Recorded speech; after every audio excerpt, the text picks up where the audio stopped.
আগামী এক বছরের মধ্যে ভারত এবং বাংলাদেশ সীমান্তে যে সকল জায়গাগুলো উন্মুক্ত রয়েছে সেই সকল জায়গাগুলোকে সম্পূর্ণরূপে সিল করে দেওয়া হবে বলে ঘোষণা করা হলো ভারতবর্ষের স্বরাষ্ট্রমন্ত্রক অমিত শাহর পক্ষ থেকে। শুধু সীমান্ত সিল করা হবে না, সীমান্তে হাইটেক টেকনোলজি ব্যবহারের মাধ্যমে এবার সীমান্তে নজর রাখা হবে। সীমান্তরক্ষী বাহিনী অর্থাৎ বিএসএফ এর সঙ্গে এক সহযোগে কাজ করবে উন্নত প্রযুক্তির বর্ডার ফেন্সিং ব্যবস্থা।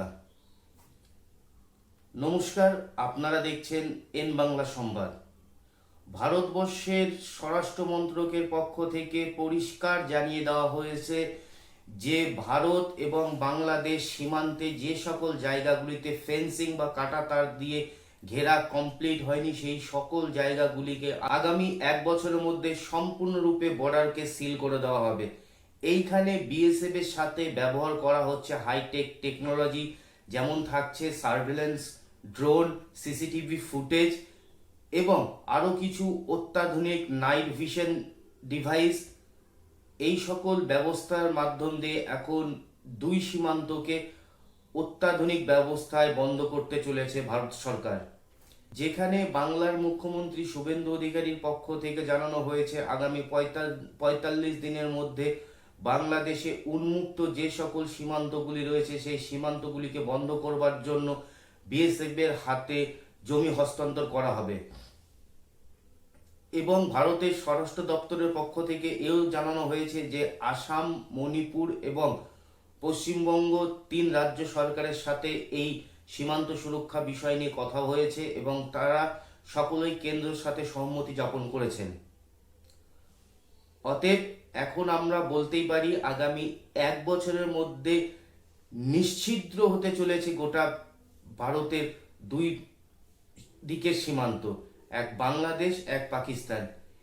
ইতিমধ্যেই আপনারা খুব ভালো করেই জানেন যে ভারত সরকারের পক্ষ থেকে জিরো টলারেন্স নীতি নেওয়া হয়েছে এবং সেখানে তিনটে ডির কথা ব্যবহার করা হয়েছে। তিনটে ডি বলতে প্রথম ডি হচ্ছে ডিটেক্ট এবং দ্বিতীয় ডি হচ্ছে ডিলিট। আপনারা দেখেই নিয়েছেন যে সিআইএ এর মাধ্যমে ডিটেক্ট করা হয়েছে এবং দ্বিতীয় পর্যায়ে ডিলিট করা হয়ে গেছে। এবার তৃতীয় পর্যায়ে যেটা আসতে চলেছে সেটা হচ্ছে ডিপোর্ট, অর্থাৎ অনুপ্রবেশকারীরা যারা অবৈধভাবে এই দেশে এসে বসবাস করছে তাদেরকে এখন ডিপোর্ট বা তাদেরকে এখন পুশব্যাক করা হবে।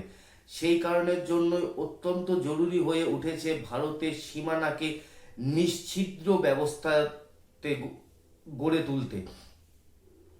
সেই কারণের জন্যই এখন সরকার একদম যাতে ভারতীয় সীমানা সম্পূর্ণরূপে সুরক্ষিত থাকে এটাই সরকারের প্রধান লক্ষ্য। সেই লক্ষ্যেই সরকার এগিয়ে চলছে।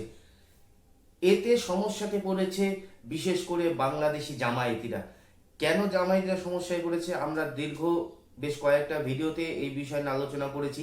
কারণ জামায়াতিরা এখন দেখেছে যদি ভারত বাংলা সীমান্ত সম্পূর্ণরূপে সিল হয়ে যায় তাহলে তাদের পক্ষে চরম অসুবিধার মধ্যে পড়তে হবে। কারণ তারা যে সকল জঙ্গি গোষ্ঠীগুলো ভারত এবং বাংলাদেশ সীমান্ত এলাকায় তৈরি করেছিল এবং সেইখান থেকে যে উন্মুক্ত সীমান্তগুলি রয়েছে সেই সীমান্তের মাধ্যম দিয়ে এই উগ্রপন্থীদেরকে ভারতবর্ষে পাঠানো হতো এবং এই উগ্রপন্থীদের ট্রেনিং এবং এদের অস্ত্র বা এদের জন্য ব্যবস্থা সবকিছুই পাকিস্তানের গুপ্তচর সংস্থার পক্ষ থেকে করা হতো, আইএসআই।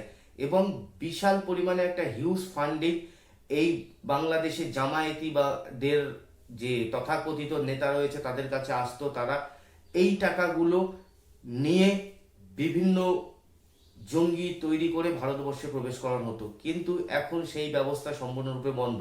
সীমান্ত সিল হয়ে গেলে চোরা চালান বন্ধ হয়ে যাবে, অনুপ্রবেশ বন্ধ হয়ে যাবে। ওপর দিক থেকে এখন ভারতের পক্ষ থেকে পুশব্যাক প্রক্রিয়া শুরু করা হচ্ছে। ইতিমধ্যে তারা মহা চাপে পড়ে গেছে। সেই কারণের জন্যই তারা এখন সবচেয়ে বেশি চাপে জামায়াতিরাই, তাদেরই এখন সবচেয়ে বেশি সমস্যা। আর দ্বিতীয় নম্বর কথা হচ্ছে পাকিস্তান সীমান্ত নিয়ে তো বরাবরই ভারত সরকার খুব সেন্সিটিভ ভাবে দেখে। বিগত হাসিনা সরকারের আমলে ভারত সরকার ঠিক এই পূর্ব দিকের এই সীমান্তের উপর খুব একটা বেশি নজর দেয়নি। কারণ সেই টাইমে ভারতের একটি বন্ধুত্বপূর্ণ সরকার বাংলাদেশে ছিল। কিন্তু আপনারা দেখেছেন হাসিনা সরকার চলে যাওয়ার পরে থেকে যখন অন্তর্বর্তীকালীন মোহাম্মদ ইউনূসের সরকার এসেছে, সেই টাইমে তারা বারংবার ভারত বিরোধী কথা বলেছে এবং চীনে গিয়ে তারা বলে এসছে যে ভারতের বর্ষের 7 সিস্টার যেটা বা 7 যে রাজ্য রয়েছে পূর্ব ভারতে, সেই 7 রাজ্যকে তারা ল্যান্ড লক শুদ্ধ বলে এসেছে। এবং পূর্ব ভারতের সি অফ গার্ডিয়ান্স বাংলাদেশ, সেই কথাটাও তিনি চীন সফরে গিয়ে বলে এসেছেন। এরপরে অন্তর্বর্তীকালীন সরকার